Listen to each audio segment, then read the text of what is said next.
Merhaba dünya, örgümü dediniz kanalıma hepiniz hoş geldiniz. Bu videomda sizlere tığ iğne, delikli iğne delikli tığ ile yapmış olduğum bu güzel çalışmanın nasıl yapıldığını anlatmak ve paylaşmak istiyorum. Umarım sever ve beğenirsiniz arkadaşlarım. Daha önceden normal iplerle yapmış olduğum çalışmamı yayınlamıştım. Şimdi ise bunu penye iple yaparak, bakın şu şekilde penye iplerim var. Bunlarla yaparak anlatmaya çalışacağım sizlere. Umarım sever ve beğenirsiniz arkadaşlarım. Böyle değişik ve güzel bir çalışma olduğunu düşünüyorum. Dilediğiniz büyüklükte yapabilir, dilediğiniz renkleri kullanabilirsiniz. Ayrıca onu da söylemeden geçmeyeyim arkadaşlarım. Halı kaydırmaz bulabilen, yani Türkiye'de yaşayan arkadaşlarım genelde bulabiliyor ama yurt dışında yaşayan arkadaşlarım ve takipçilerim, sizler için bunu tasarladım. Halı kaydırmaz bulabilirseniz şayet altına eklerseniz bunu belirli yerlerinden dikerek rahatlıkla kaymadan da kullanabilirsiniz arkadaşlarım. Bu şekilde de çok fazla kayacağını düşünmüyorum. Penye bir ip, kalın oluyor zaten dokusu. Bakın şöyle göstereyim. Kalın bir dokuya sahip oluyor arkadaşlar.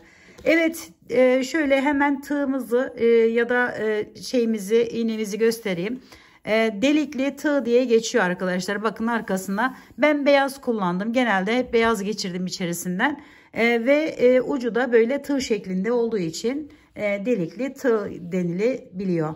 Penye ipler demiştim. Penye ipleri isterseniz evde kendiniz böyle şeylerden de yapabilirsiniz arkadaşlarım. Şimdi bunda kullandığım penye iplerim bakın biraz daha ince. Bunun kalınları da var tabii ki. Kendiniz yaparsanız biraz daha kalın da yapabilirsiniz. Şu şekilde bir halka yapıyorum.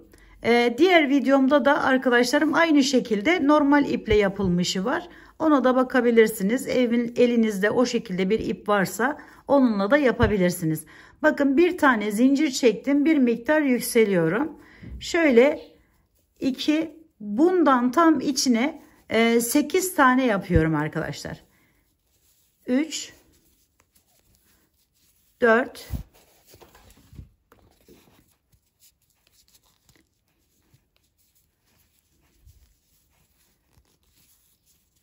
5, 6, 7, 8.'yi de alıyorum bu şekilde. Bakın şöyle topladım hepsini. Bunu birleştiriyorum arkadaşlar. Şöyle çekiyorum. Ortadaki yerim olacak. Ve bu ipimi tek kat olarak geçirdim arkadaşlarım içerisinden. Tek kat hem daha kolay olur, hem daha böyle çok fazla kalın olmasını istemediğim için arkadaşlar. Şöyle 2 katta geçirebilirsiniz. Şimdi bunu buradan buna bağlıyorum.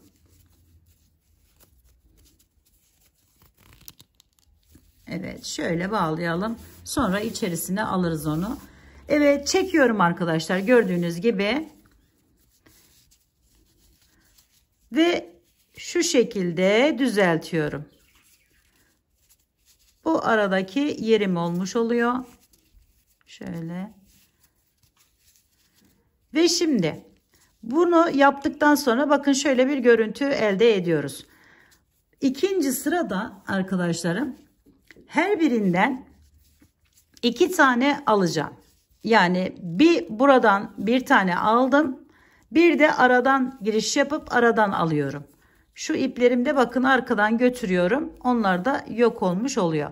Şöyle bakın bir tane aldım. Bir de aradan giriş yapıp alıyorum.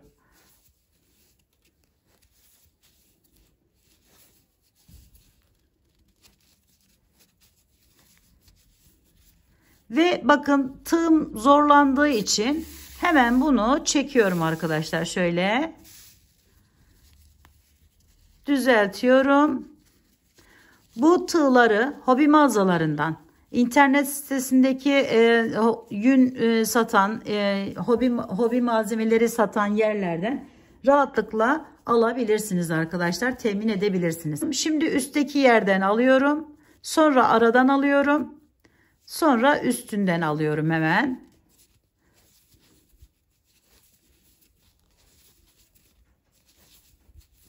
Bu artış yerleri, ip değiştirme yerleri bakın çok net olarak belli olmadığı için arkadaşlarım. Şimdi bakın burayı yine bu şekilde çekelim.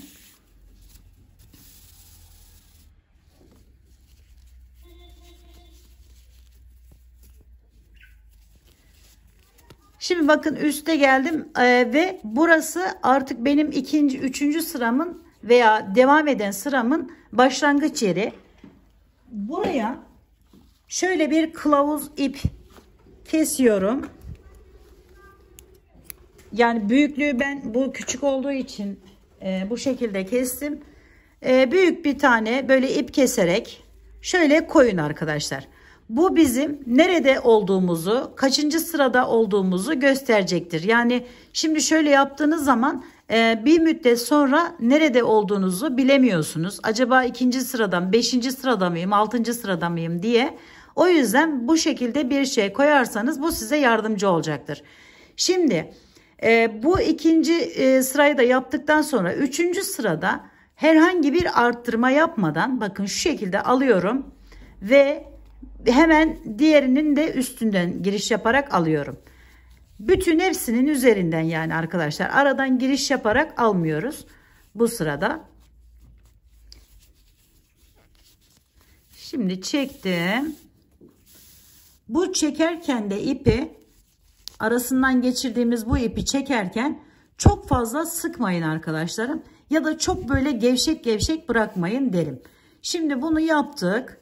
Sonra hemen devam ediyorum. Aynı sıradan.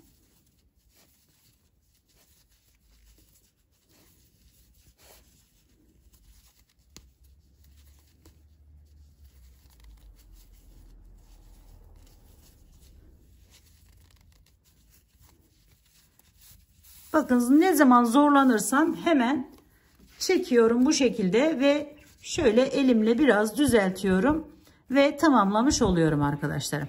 Şimdi bakın sıra değişim yerim geldi. Ben bunu daha fazla devam ettirmeyip şimdi beyaz yere nasıl yapacağız mesela onu göstereyim ben size. Bir de şunu söylemek istiyorum arkadaşlar. Bu renkli yerlerde arttırma işlemi yapmadım. Sadece 3 sıra beyaz yaptım bakın ben bunu. Şimdi 5'er sıra diğer renklerimiz var. Bunun yapımı bu şekilde devam ediyor arkadaşlar. Şimdi bunu anlatayım buradan. 5 sıra şeklinde kırmızıyı devam ettirdim. Sonra bakın şöyle göstereyim. 1, 2, 3. 3 sıra beyazım var. Beyazı başladığım zaman, geçtiğim zaman burada arttırma yapmadım arkadaşlarım. Bakın kırmızıda orta yerimiz olduğu için şurada bir arttırma yapmıştım. Diğerinde beyazın son sırasında bakın son sırasında bir alttan aradan bir şöyle aradan bir de üstünden alarak arttırma işlemini yaptım, devam ettim. Ve laciverte geldiğimde ise bakın 1 2 3 4 5 sıra 5 sıra şeklinde bunu ördüm. Hiçbir şey olmuyor arkadaşlar. Sadece bakın şu araları biraz daha açılıyor yukarıya çıktıkça. Daha sonra yine artış yapmadan beyaza geçtiğimde yine arkadaşlarım bakın burada 1 normal, 2 normal, 3 de yine bir arttırma yaparak şöyle göstereyim. Aradan ve üstünden alarak devam ettim. Sarıya geldim. Zaten sarı son yerim. Yine aynı 5 sıra şeklinde yaptım. Ve geldim son yerime. Son yerde ise hemen bu kırmızıdan göstereyim. Ayrıca bu arkasına arkadaşlarım yani bu ip olarak ne takarsanız o içerisinden geçecek. Yani o dolanacak böyle. Dilerseniz bu şekilde, dilerseniz farklı iplerle de yapabilirsiniz. Aynı renk ipleri de kullanarak yapabilirsiniz. Mesela kırmızıyı buraya takıp o şekilde de yapabilirsiniz. Şimdi beyaz iple devam edelim. Hem de onu da değiştirme işlemini de yapmış olalım. Şöyle bakın. Aldım beyaz ipimi. Buradan alıyorum. Sonra hemen yanındaki yerden alıyorum. Yine yani her birisinin üzerinden alarak devam ediyorum. Bir sıra yaptıktan sonra direkt kenar kısmını nasıl yaptığımı geçeceğim arkadaşlar. Şöyle.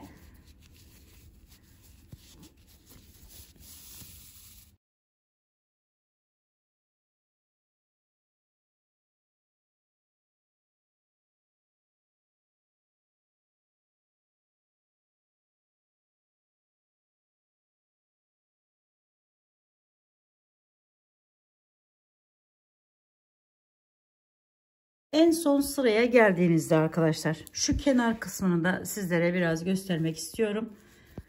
Şöyle bir tığ aldım daha rahat olsun diye. Bu tığımla bunun etrafını çevireceğim arkadaşlar. Şöyle aldım.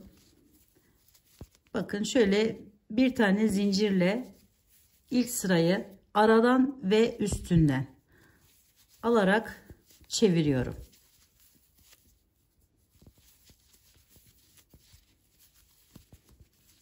Son sırayı kesinlikle bir tane aradan bir tane üstünden şeklinde yapın derim. Kenarları böyle düzgün dursun diye.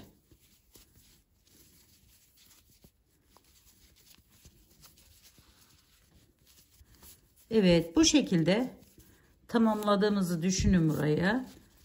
Çevirdik. Sonra arkadaşlar şöyle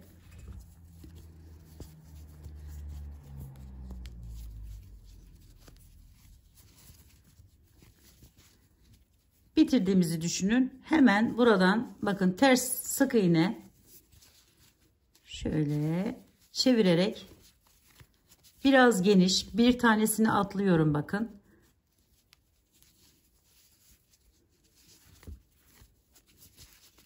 Birini atlayıp diğerine biraz böyle yükselterek yani genişleterek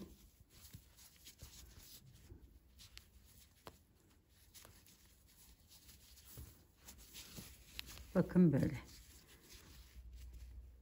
bir aradan aldığınız zaman buralarda düzelecek ve böyle bir görüntü elde edeceksiniz arkadaşlarım. Evet, bu videomda da sizlere bu güzelliğin yapımını anlatmak, paylaşmak istedim. Umarım sevmiş ve beğenmişsinizdir. Yapacak olanlara şimdiden kolaylıklar diliyorum. Bir dahaki videomda görüşmek üzere. Hoşça kalın, sağlıkla kalın. Allah'a emanet olun arkadaşlar.